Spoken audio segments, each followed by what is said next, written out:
My name is Kyriacos, Spentzos. My title actually is longer than my name, which is a surprise. So it's a distinct pleasure to be here. And Dr. Chapman, thank you for the introduction, and happy birthday. Thank you. Responsibly introducing new technology takes a long time. And in fact, we often introduce ourselves as probably the oldest startup in the industry.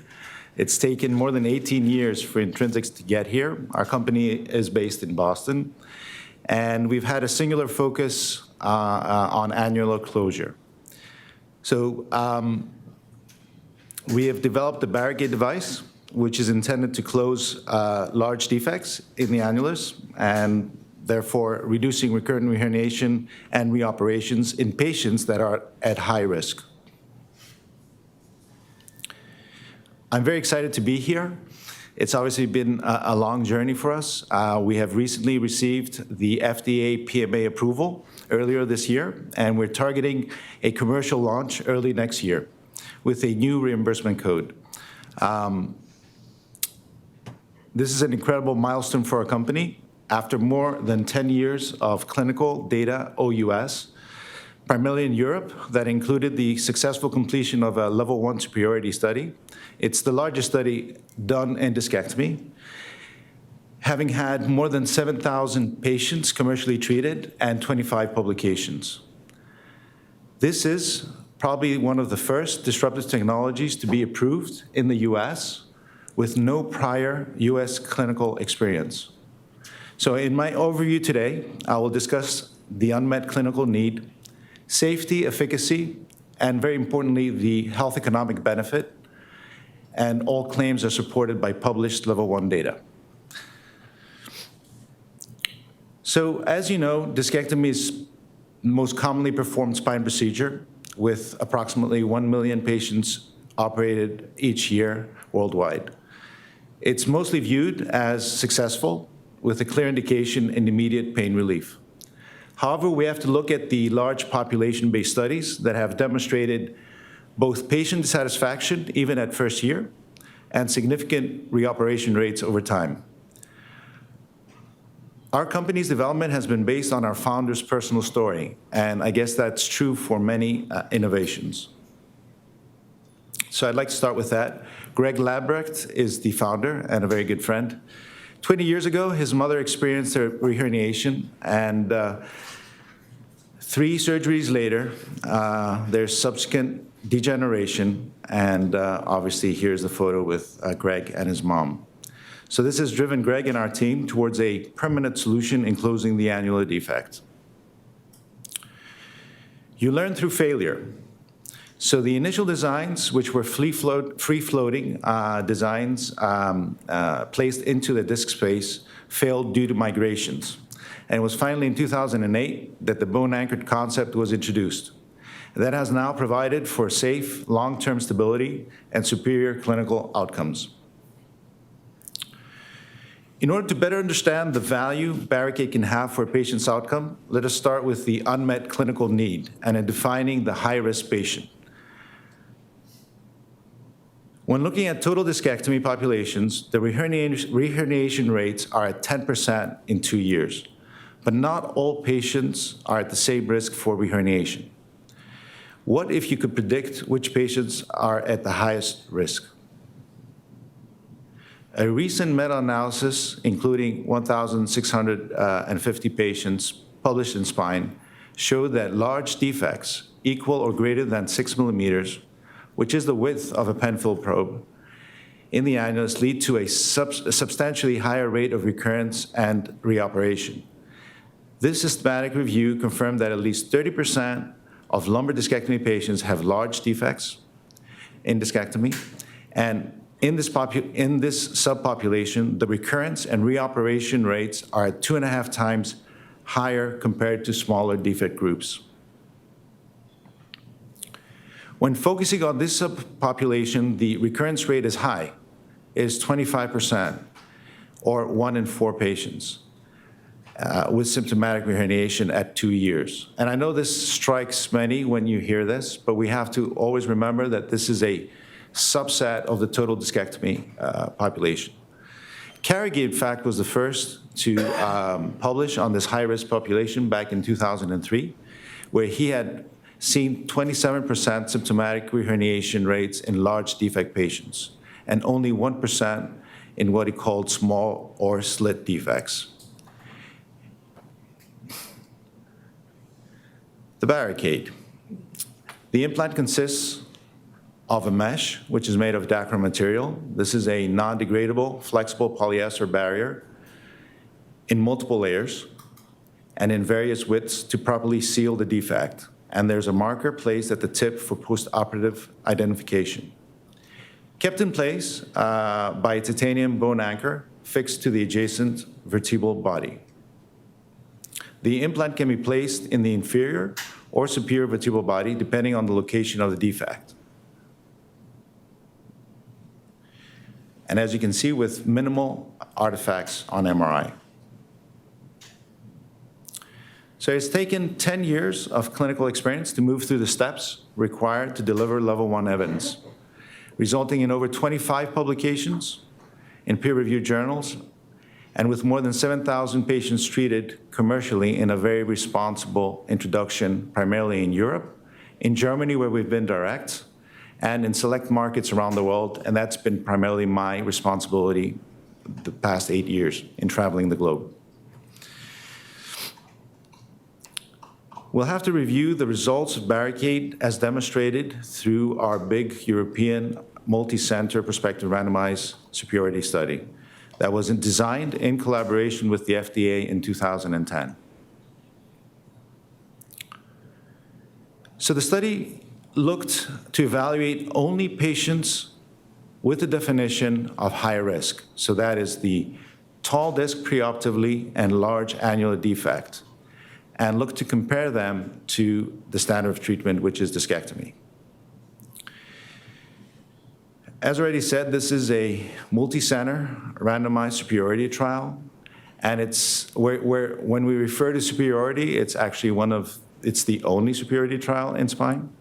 Most big RCT trials are always equivalent studies, but the FDA had required that from the onset, that this should be a superiority trial. Patients were randomized. There were 21 sites involved and 554 patients enrolled. The enrollment took almost 4 years to complete. The patients were randomized 1-to-1 intraoperatively following completion of a limited discectomy, where the amount of nucleus removed was measured at every procedure, and that was essentially the baseline that we used to be able to compare limited discectomy approaches across sites and surgeons. 46 surgeons were involved. The patients were randomized 1-to-1 intraoperatively following the identification of the large defect.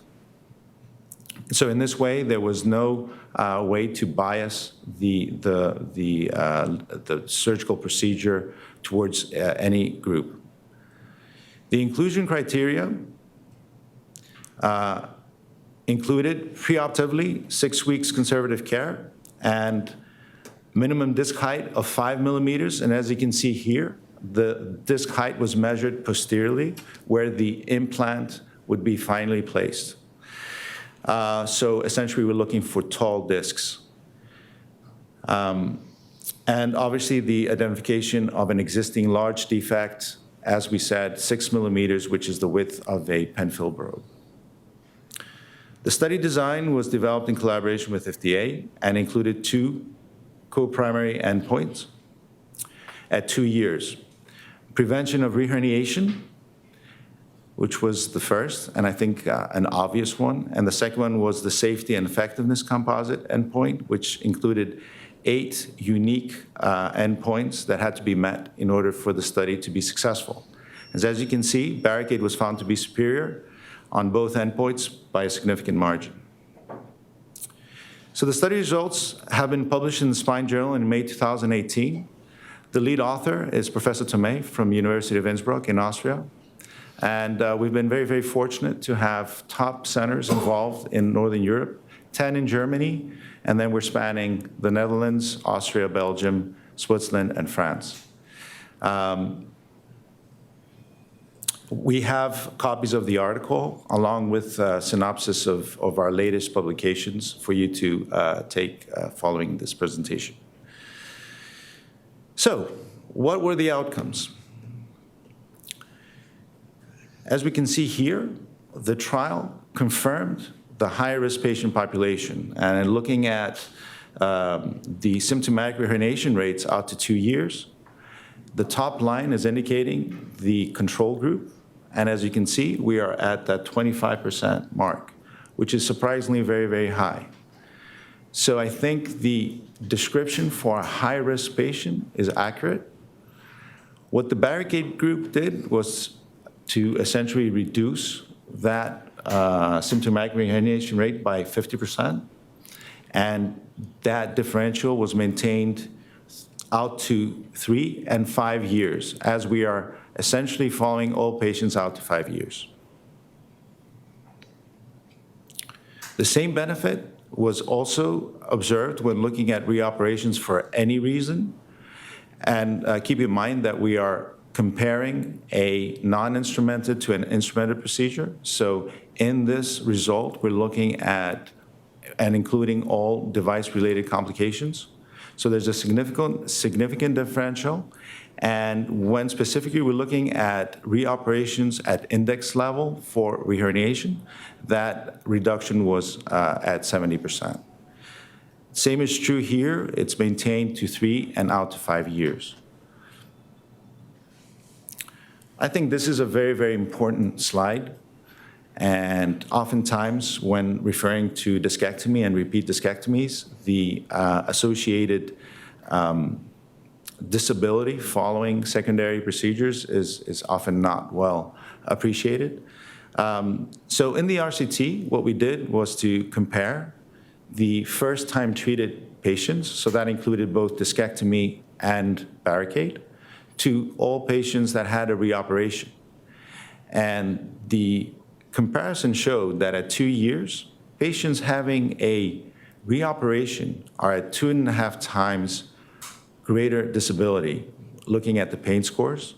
And more importantly, these patients are at 3 times worse with respect to return to work.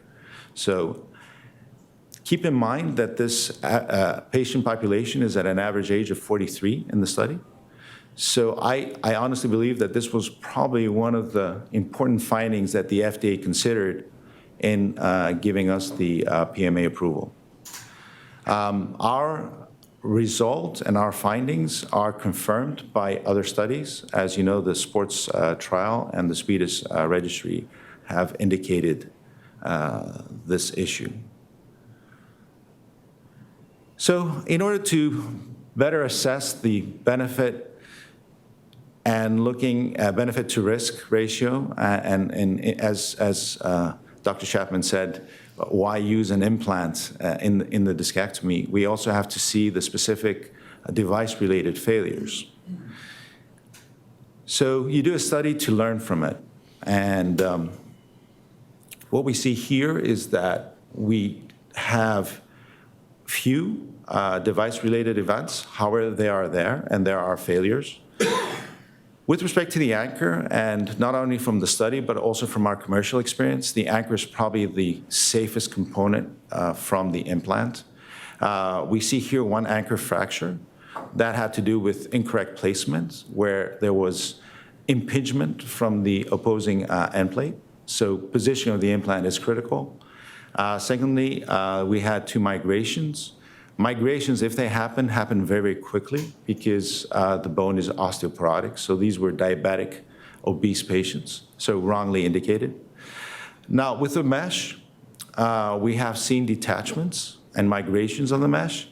Those detachments are the result of a traumatic reherniation event. So essentially, the nucleus will push out the mesh. But all in all, the device-related events are few, less than 3%, and that's at 2 years. When looking at all the patients out to 5 years, and we have more than 300 patients at 5 years, and that was part of the evaluation of the FDA, the overall device-related failures were at 6%. So it's safe to say that the device performs very well. And obviously, another important question that comes up, well, how do you revise it? And are there any complications or issues associated with a revision of the implant? And that's something that we looked at in the trial. And basically, all revision options are available. So you can perform a rediscectomy or any fusion procedure. TLIF tends to be the preferred fusion procedure. There's no difference in the operative time when comparing the two groups, and there's similar perioperative complication rates, slightly higher in the control, but not statistically significant.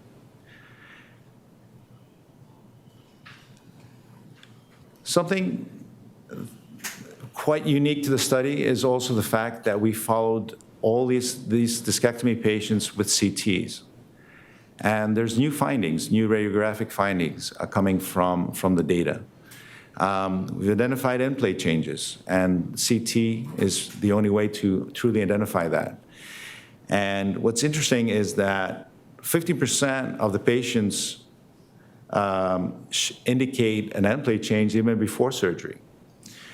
They exist in both the control and barricade groups. There's a higher prevalence associated to the barricade, and that's purely a mechanical phenomenon. It is a loading in the disc space because the barricade does reestablish the pressures in the disc space. However, they all stabilize at 3 years.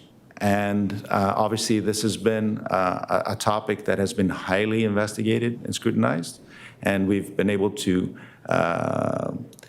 confidently show that all of these end plate changes stabilize at the 3-year mark in both the barricade and control groups. And obviously, there is no clinical correlation associated with these changes. So from the image above, you can, the top image, you can see that you have an end plate change here in a control patient.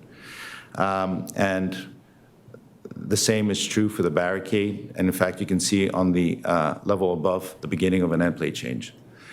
So the CT scans have introduced a lot of new data and a lot of new information that has been published and will continue to be published moving forward. What about real-world results? And as I said, we've done 7,500 patients over these 10 years. We have single-site registry publications out to 7 years. And as you can see, in fact, from those real-world publications, the results are actually better. And what we've learned from the trial is that by oversizing the mesh, you are increasing significantly the longer-term results of the operation. So where you're measuring, for example, a 6 or 7 millimeter, by using an 8 millimeter mesh and oversizing, that would give you a better result. In closing, and this is very, very important because in this new landscape with respect to innovation, you also have to show significant cost effectiveness. We have a publication in Spine, 2018, showing our cost effectiveness, and this was done by Ament. The reduction in herniation and reoperation obviously has a significant benefit, and that has been already quantified within this Markov analysis at 3,000. These are the direct costs. However, when you include the societal costs as well, which have to do with disability and loss of work, the overall treatment becomes dominant, where we're looking at health economic terms. So superior quality of life and lower costs in these high-risk patients. And I'd like to end with essentially the surgical patient selection and surgical technique, and open the floor for questions. This is actually a photo I took from a case. This would be the large defect as visualized intraoperatively. So which are the patients that we're looking for? L4 to S1, as we know, that's 90% of all lumbar discectomy. You're looking for preoperatively a tall disc height, as we said, 5 millimeters or more. So essentially, we're saying that's the disc worth fighting for. That's the disc worth preserving. And then intraoperatively, you're looking for an existing defect that would be more than 6 millimeters in width. So essentially, as I said before, your standard pen-filled probe for discectomy. The technique starts with the defect measurement. So we have measuring sticks that are at 1 millimeter increments, followed by the assessment of the correct size to be used. There's an alignment trial, followed by the sterile packed and ready to implant anchor, which is on the applicator and ready to use. Standard microdiscectomy approach or tubular approaches can be used. And I'd like to show you a short 1-minute video animation of the actual procedure. And it's playing, which is good. So you need to be midline to the disc for this procedure, more of a tubular approach. You need to be a bit more aggressive where it comes to the fenestration, just to be able to have access and be able to deliver the applicator with the anchor. Keep in mind the smallest size is 8 millimeters wide, so essentially we're looking at a cage. So you do need that access in order to be able to deliver correctly the device. We're looking for a sequestrectomy or a limited discectomy approach. So removing the fragment, not necessarily invading the disc to remove additional nucleus.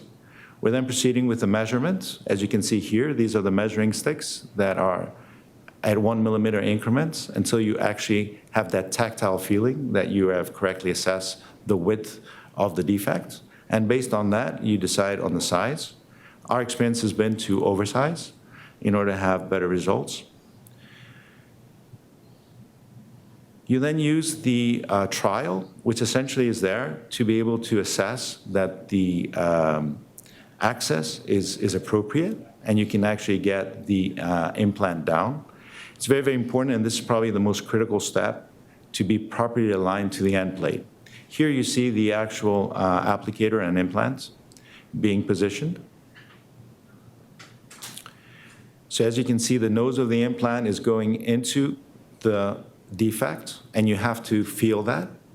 The rest of the positioning can be carefully monitored with a C-arm intraoperatively. And once you have that proper alignment to the end plate, and sometimes these end plates are cupped, so you can essentially move the angulation, move the anchor away from the end plate. There is no restrictions here with respect to the mesh positioning. So once in position, you start to impact. There's no additional preparation necessary. And as you impact, you see that the mesh is starting to open inside the disc space. There is a nitinol wire here that has specific elasticity to always open up under body temperature and essentially push up against the nucleus, and in that way remain open. And I'll let the video roll here, and as you can see, and then the applicator is removed, so we'll see it. So here you see the final positioning, obviously the anchor being positioned parallel or slightly away from the end plate, the mesh being inside the disc space, open, and as sort of a patch on a tire, essentially doing two things: blocking towards reherniation and migration of the nucleus, but also functioning to repressurize the disc space.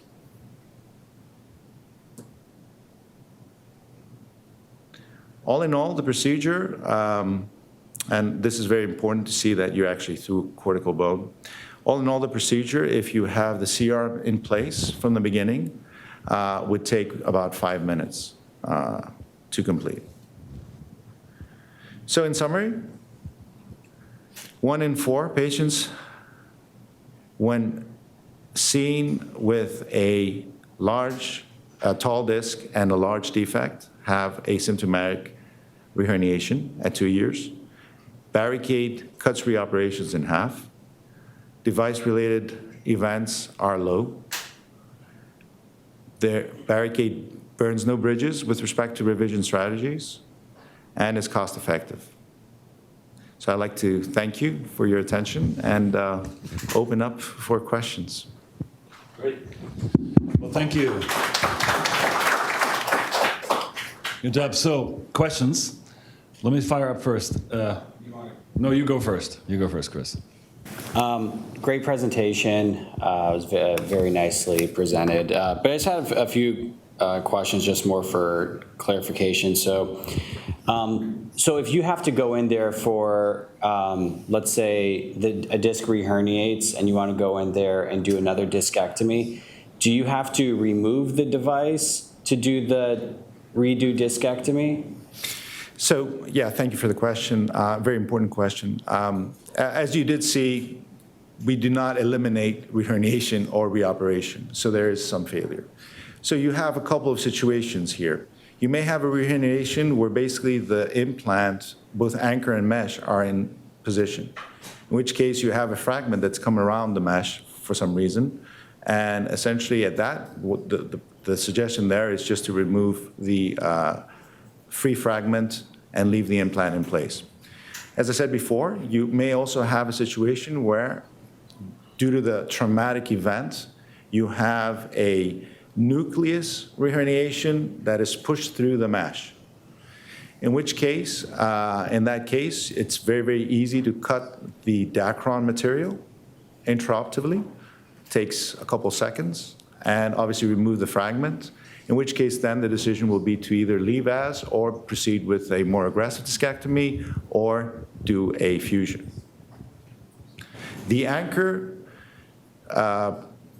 primarily we do not recommend removing the anchor. There doesn't seem to be a reason to remove the anchor unless, as I said before, it's a situation where you have an osteoporotic patient, in which case there'll be migration, but that is something that will happen within the first 6 to 8 weeks. After 2 to 3 months, that cortical bone will close behind, and the anchor is not going to go anywhere.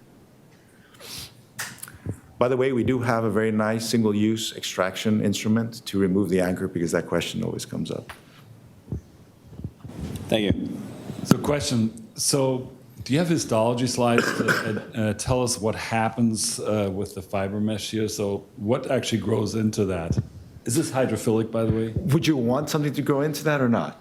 I don't know. That's a good counter question. I will tell you instinctively, yes. Okay.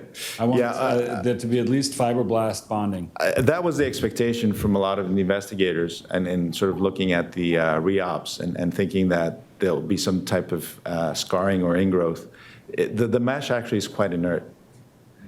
And is it hydrophilic? Does it swell up or not? No, it does not swell up. So how can you repressurize the disc then if there's no cellular kind of a seal?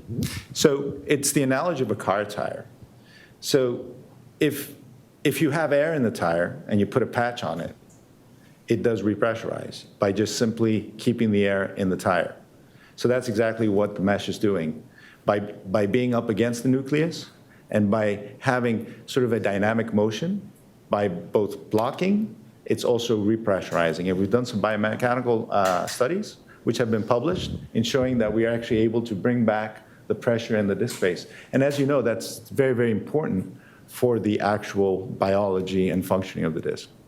Because in most discectomies that we see here, the nucleus is severely damaged or gone. I mean, it's a nucleus that, after all, herniates out and sequestered or extruded disc. So I'm still not sure how the end plate changes and the repressurization of the disc work together. As a mechanical barrier, I can see the benefit.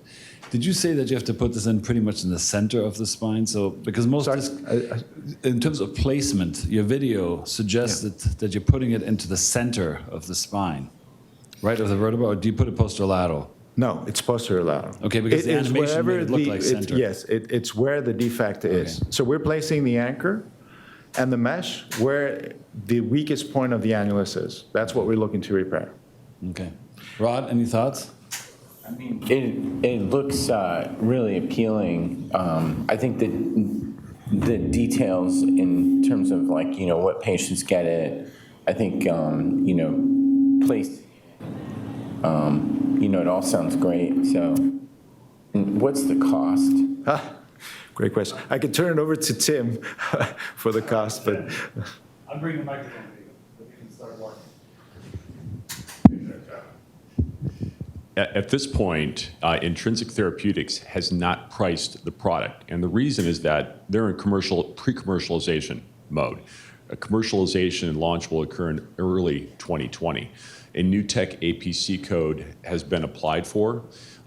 Final information on what and if that code will be given, and the reimbursement level of which that will be associated with that code hasn't been given, so cost of the device hasn't been decided on.